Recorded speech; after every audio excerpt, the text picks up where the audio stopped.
Elroy Sparta State Trails. It's 32 miles of crushed gravel in southern Wisconsin. There are 3 abandoned tunnels that you get to ride through, the longest being 3,833 feet. It is also one of the oldest rails to trails in the country. We begin our journey in Elroy. We want to get to Sparta.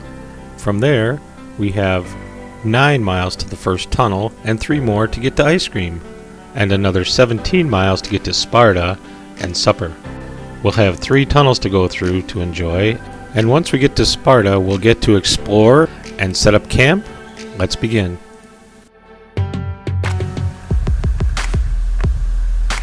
We had never been bikepacking together. In fact, Tina's longest previous ride was 28 miles. We are truly bikepacking rookies. We planned out as best we could, knowing that there were stops along the way where we could pick up refreshments, rest, and recover.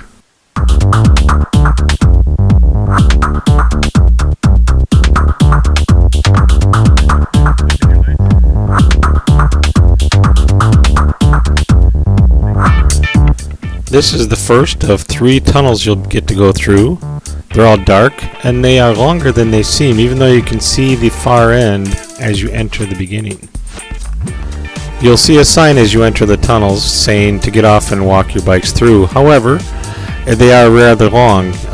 Even though you can see the end of the tunnel, it becomes quite a ways to go.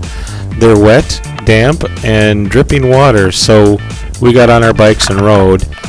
They're fairly smooth, level, and unless there's a lot of people coming the other way, it's a nice, easy ride through. On our trip, we ran into several interesting people and had some nice conversations.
Along the route at the trailheads, there's actually places you can camp, relax, and there's playgrounds for the kids. Here you can see we are entering scenic Norwalk. They have a little snack shop here where people bike, but we went into town because we were hungry for more food. We had burgers and fries at the Long Shot Saloon.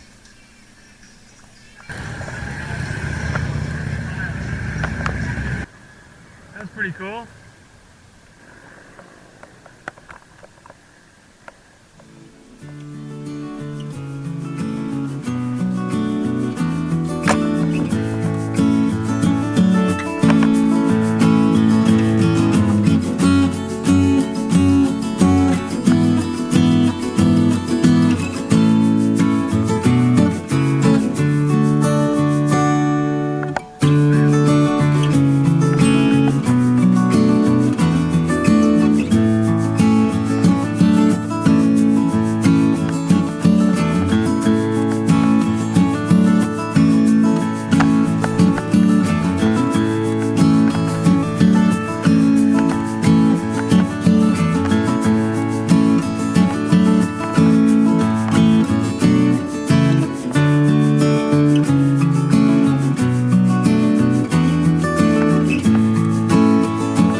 miles, so we must have a mile to go to the campground.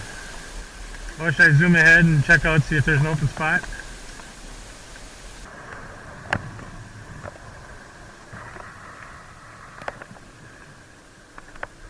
So I zoomed ahead to try and get us a campsite. I felt something wasn't quite right, so I turned. I noticed Tina wasn't in the distance. I felt something was wrong. So I headed back on a hunch that maybe I better check, and there she was. She was losing air out of her tire. It was almost flat.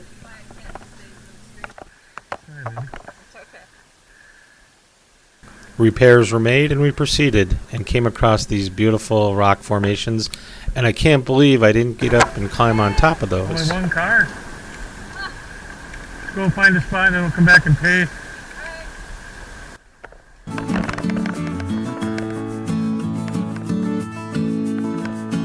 This looks like our spot.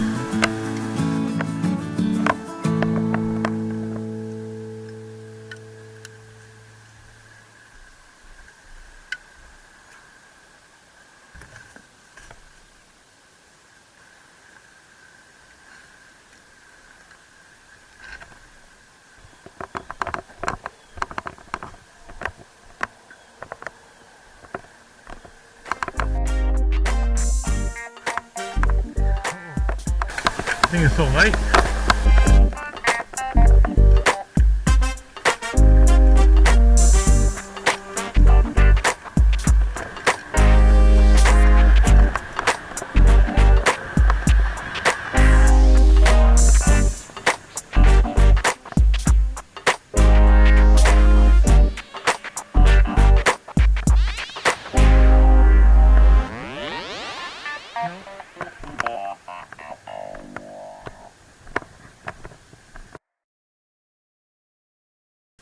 After we loaded up on ice cream, we went to a local park called Amundsen Park, where we found a beautiful bridge. And of course, we went up on the bridge, took some views in of the water, had to take some obligatory photographs even though we were videotaping. We then went back into town to a little Italian restaurant and had a nice meal. It was at that point that we had to retire back to our tent, get some sleep because we were starting a long ride back the next day.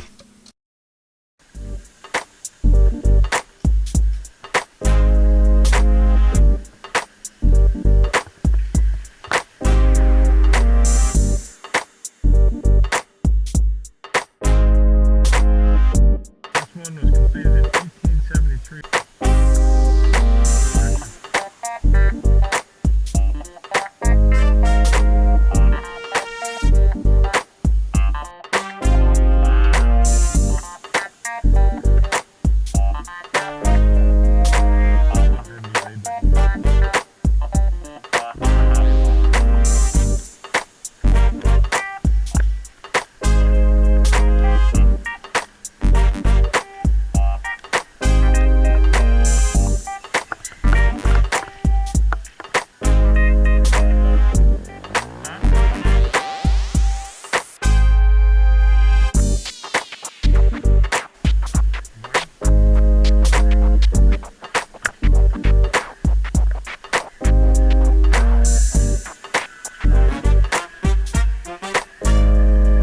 So as we near the end of the ride, I believe it's important for you to know to never underestimate yourself. With a little planning, with a little riding on a regular basis, and a little sense of adventure, you'll be amazed at what you can do. Tina would average maybe 5 to 10 miles per ride, 2, maybe 3 times per week, and yet she was still able to complete this incredible journey. Thank you for watching in, and please go to the bottom of the page, hit that like button, and subscribe if you'd like to watch more. Thank you again.